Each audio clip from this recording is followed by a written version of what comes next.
Thank you. Yes, I think we're very happy. We've vaccinated over 15,000 people. And there was a little bit of a challenge at Steve Biko, but we managed to vaccinate over 1,000 people yesterday. By 9 a.m. yesterday, 900 healthcare workers arrived at Steve Biko. And so obviously there were challenges which we are trying to resolve. Yeah, give us a better sense of what those challenges are. I mean, part of the sense we were getting is that not the right people were getting the vaccines. Well, I think the right people were getting the vaccines, but I think people arrived there without booking, and some people who had booked could not get their vaccine. So this is we 4.5 days into the vaccine rollout. We hadn't anticipated working on the weekend because a lot of the people are volunteers, and so we're readjusting our strategy to make sure that we can work over the weekends and we can work after hours. And so I think we should look at the success. 15,000 healthcare workers vaccinated over the last 4.5 days is a formidable achievement. And I want to thank my team for working tirelessly to achieve this. Right. In a related question, we're being told that 100 odd people are being vaccinated at Steve Biko an hour. If that is a symbol of what's taking place across the country, should we be confident that we can reach our target by the end of the year? Well, we want to vaccinate 40,000 people by Wednesday and then another 40,000 in 7 days' time. And so we are learning how to scale up. And it's going to be critical these few weeks that are ahead of us to try and understand where the bottlenecks are and to try and smooth them out. Part of what we're learning is challenging is that this is part of a 3B trial, and you'll use the term more accurately than I am. But it's not just any type of vaccination, and that means not just anyone can administer these doses. Is that part of what complicates the issue for you? Sure, this is a early access phase 3B study. The vaccine is still being registered, so there are a lot of issues that we have to make sure we adhere to. And one of them is to make sure that we can maintain the cold chain and that the vaccines are prepared properly. And so, from our part, we have to make sure that the right dose goes to the right healthcare worker and that we maintain the cold chain. And that does slow things up, but we are rapidly escalating the amount of pharmacists on board. At any one hospital, we have about 8 pharmacists who are making the vaccines up. And so this is a logistic challenge. And I think that we need to try and understand for future vaccine rollouts what the issues are around preparation, vaccine preparation, and cold chain management. What we know from the health department is that about a third of the vaccines that have arrived, those 80,000 doses, will actually go to the private sector. If the system is not able to distinguish whether you're private or public, how are you ensuring that this commitment is actually met? The system can distinguish. Already we've vaccinated 22% healthcare workers, and that was on Saturday. So probably we've increased our access to private practitioners by Sunday. So we will make sure the system can differentiate between what you are and where you come from.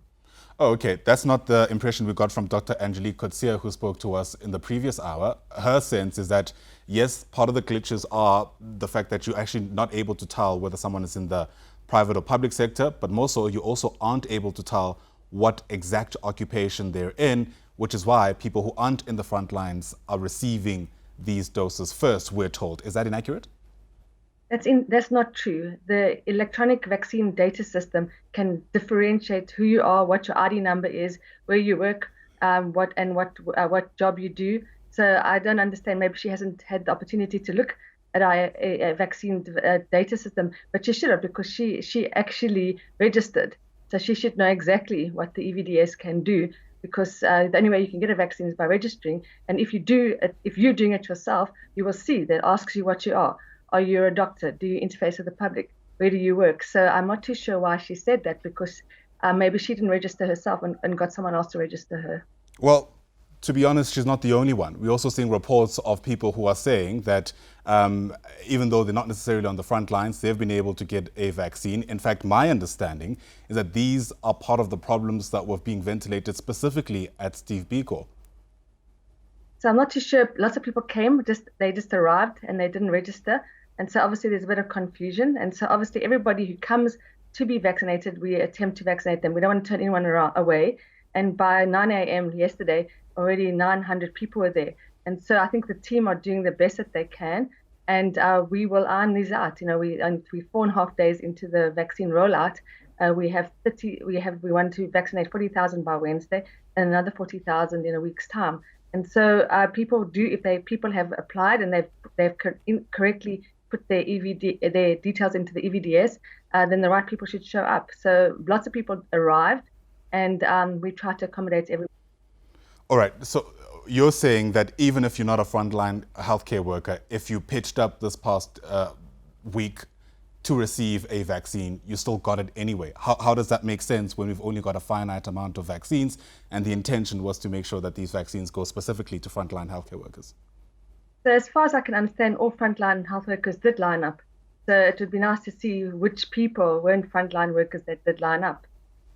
Okay, and perhaps those details will be clearer.